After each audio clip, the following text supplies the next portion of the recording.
Hello and welcome back to the channel. And today I wanted to talk to you about something that we hear so much about: hitting this milestone, hitting this benchmark in revenue and in monthly revenue and annual revenue. And I really want to dispel it as somebody who has hit 100K in revenue, who has seen businesses that have 100K monthly revenue.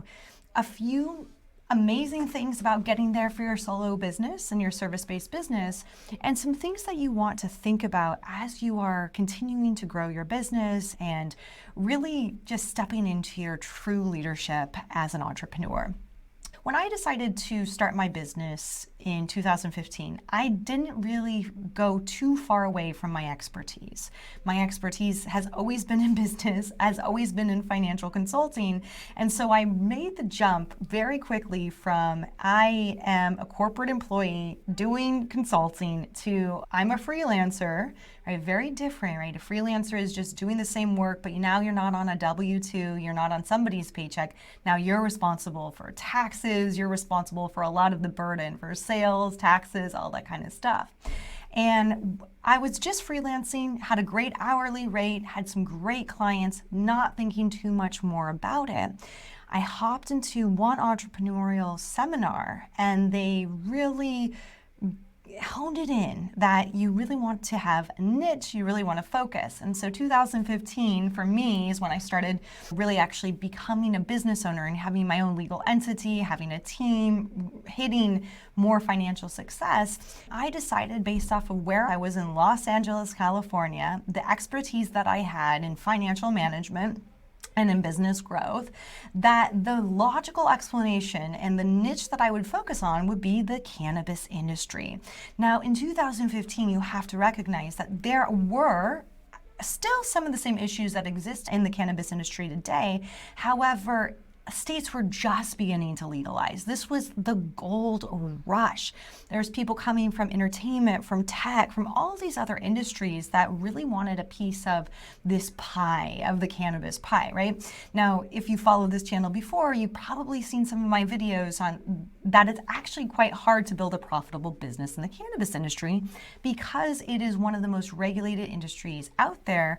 And even as of the recording of this video, in the US, it's still federally legal, meaning there's some issues when it comes to taxes, to banking, all of that. So when I started this, there was a big opportunity. There was a crazy tax code called IRC 280E that impacted every cannabis business owner. I was a CPA, an accountant that knew how to solve this, and there wasn't a lot of thought leadership online about it. So I went and I just said to myself, I used a very, very clear visualization of I want to be one of the top leaders in this industry, and I set my foot forward and I started to create that. So when we think about growing your business, it's very important to think about your mindset, your belief system, about who you are, what you want to accomplish, and how you're going to accomplish it. So that was number one, right? I just knew, I had this deep feeling that I was going to be successful in this industry. I knew I had the skill set. And so then it was taking this and figuring out a marketing plan, right? As you're building your business, you first want to know what is that offer that you are going to deliver, right? So it's based off of your skill set. It's based off of transformation that you're able to help people with, that you can continue to improve that transformation. Meaning, if you were a product, you would always focus on improving that product, right? So it's constant improvement. So that was step number one. I understood. I was like, okay, so I know that I can go into a business, I can help them make more money. Now, you will recognize as you start your business, as you decide what that first core offer is, and you continue to work and work and work with more clients, you're going to refine what that offer is, the messaging, the positioning, all of that. So as I had my offer, then I started to think about my marketing plan. How is it that people are going to find me? How is it that I'm going to be talking to my ideal clients, the people that I really want to work with, that give me the joy, that give me energy, that just make it fun? And this is before podcasting was a thing. This was before really online courses were anything, and I started to lean into digital marketing. Now, digital marketing, that is such a big and broad term. And so what I leaned into was being able to really create an online presence even as I was building my network and doing business development in Los Angeles.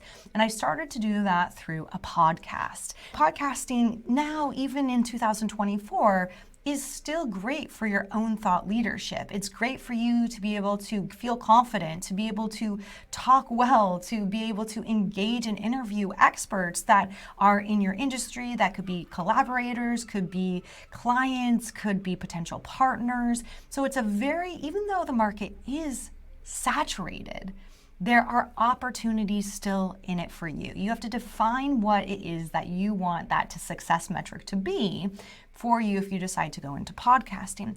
So when I went into podcasting, it was great. There was not a lot of podcasts about cannabis business. I was able to truly define my own voice, my own strategy, talk to experts, and really not only better myself as somebody in the field in the cannabis industry, because I had to learn that industry inside and out to be able to operate and to support operators in that space, but it really allowed me to step into my thought leadership. What's also great about podcasting is that it allows you to have evergreen content. Evergreen content is content that will exist forever. It doesn't matter if it's 2024 or 2030, somebody might still want to look for whatever it is that they're looking for, right? So how do you start a cannabis business in 2030? Hopefully there's more opportunity for many people to start cannabis businesses. Maybe the barriers to entry aren't so high. And so that would be a form of evergreen content. So I started to do that as part of my marketing. I started to talk about what I was doing to everybody and everyone that wanted to listen. I was obsessed. This was an industry I was so passionate about, I cared about so much. And so as a business owner, you want to be able to promote yourself. You want to be able to talk about your passion and not feel that you aren't supposed to. You are. It is the definition of entrepreneurship is getting into business for a profit. And if you're getting in for a profit and you are the main marketing channel, your goal is to be able to talk about what you like and what you're able to do for people and get them into your sphere. So I really started to talk about that. I developed strategic relationships. So you can think about this as referral partners, and you can think about this as affiliates, right? Though there is a difference between what a referral partner is and an affiliate partner. A referral partner is somebody that you have a deeper connection with that would refer you business. An affiliate partner is very similar. The main difference here is that they usually will have a link, right? So for online marketing, and that's great. They've got the link to promote to their own email list to get them into whatever you're operating, whatever you're doing. So I really focused on building my strategic partners. That allowed me to have a short-term way of generating clients and interest into my funnel. And it had a very long-term effect, right? The podcast, you're not going to get immediate clients from a podcast. This is long-term thought leadership. So you put in 1-2 episodes in your podcast, come on, we have still some work to do, right? So that's a long-term game versus referral partners, also a mid-term, long-term game in terms of marketing and getting client awareness. And then outreach and getting in front of the right people at the right time, right? So speaking for me was a very big opportunity to really build my list fast and build my interests fast and build my clients fast. Now, a big misconception, and this is really going to relate to your money mindset and relate to what you believe is possible, is that you might have to help a ton of people to hit that $100,000 mark. That's true if you are selling something that's $100 or $500, right? You just do the math and it takes longer to achieve that goal, right? So if it's 100,000 divided by 100, that's 1,000 clients that you'd have to get. You have an offer, it's 100 clients you have to get.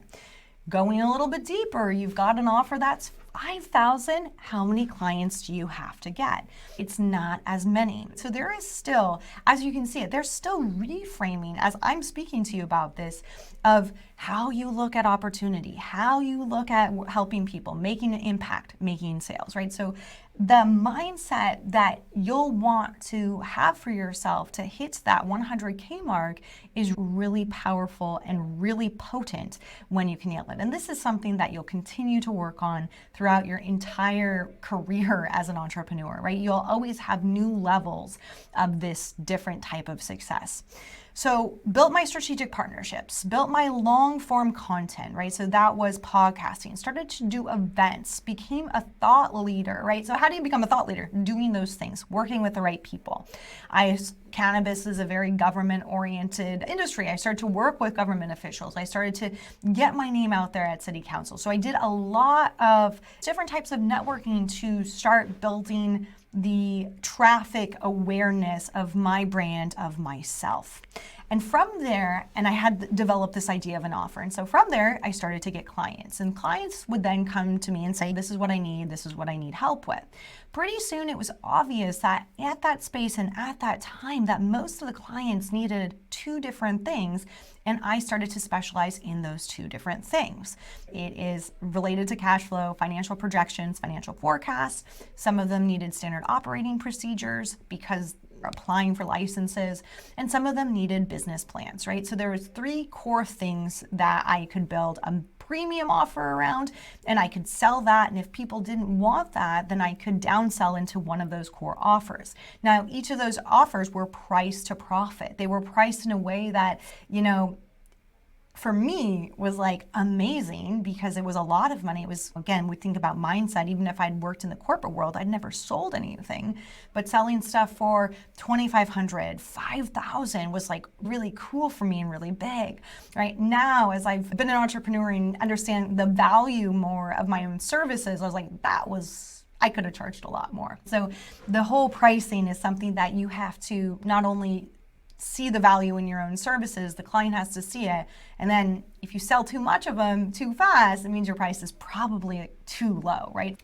So with that equation and having people to support me in doing the work, in being able to support and fulfill the client delivery, right? This is a big thing. If you're a service provider, you can sell, but if you don't have the operational systems in place to be able to deliver and deliver fast and deliver with quality, then what's going to happen? People are going to be upset. Your reputation is going to crumble if you're not able to deliver those amazing services. So having a team that understands and can deliver what you're selling, if you're planning to scale beyond yourself, is absolutely necessary. Now, if you're charging $5,000 and you are like an accountant doing accounting work and you know basically how to do it and you've optimized it and it's not that much time for you, you absolutely can play around with doing these things on your own. But the moment that you have outsourced help, you don't then have to be employees. There's just outsourced help. It is going to allow you to breathe and be in that CEO role of your business a lot more. So by doing those things, really, I was able to scale my business within a year to six figures, to above six figures. And one thing that I did not do, and I find it so important, and I've hinted to you about this through our conversation right now, is that I did not focus on my mindset. There's manifestation is real, it's potent. It is what you can actually achieve, right? You have to be at an energetic frequency to allow that to come in, right? We're always manifesting, we're always wanting something, we're always saying, this is what I'm looking for. Now, if you're aligned, your subconscious is aligned, you feel that is actually truly possible, you will be able to hold your manifestations. Now, I was manifesting big things. I was working with celebrities, government officials. I was scaling fast. I was getting a lot of recognition. But what I did not do was focus on myself. Although I had all of this outward success, I was people-pleasing. I had no confidence. I felt like a shell of a person, and I was really living almost in a trance. I wasn't able to enjoy the fruits of my labor. I wasn't able to, when I think about that period of my life, I just remember it being so intense, like a tornado. And this is why I now teach about the holistic method of doing those things, right? So there is so much power in you going within, and so much power about you recognizing your own worth and stepping into who you are as a leader and who you are as an entrepreneur and being able to hold that. This is so important for you to achieve not only financial success, but internal success. I define wealth as not just what's in your wallet, but what are the experiences that you have, the attitude that you are living, the location that you are in, that your health, and the time. Like, all of these are so important. And by being able to incorporate a holistic view of how do you hit 100,000, how do you hit these 10K months, this is just as powerful as those tactics that I was teaching you. So as you are thinking about, okay, here I am today, I'm trying to hit 100K.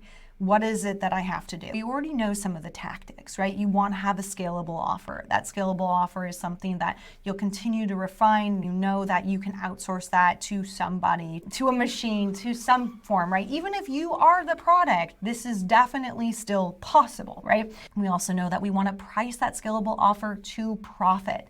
When we price to profit, we're accounting for our time, we're accounting for our own personal financial goals, we're accounting for our business financial goals of where we actually want to grow our business in terms of revenue, in terms of profit, in terms of owner pay. So we're accounting for all of that as well.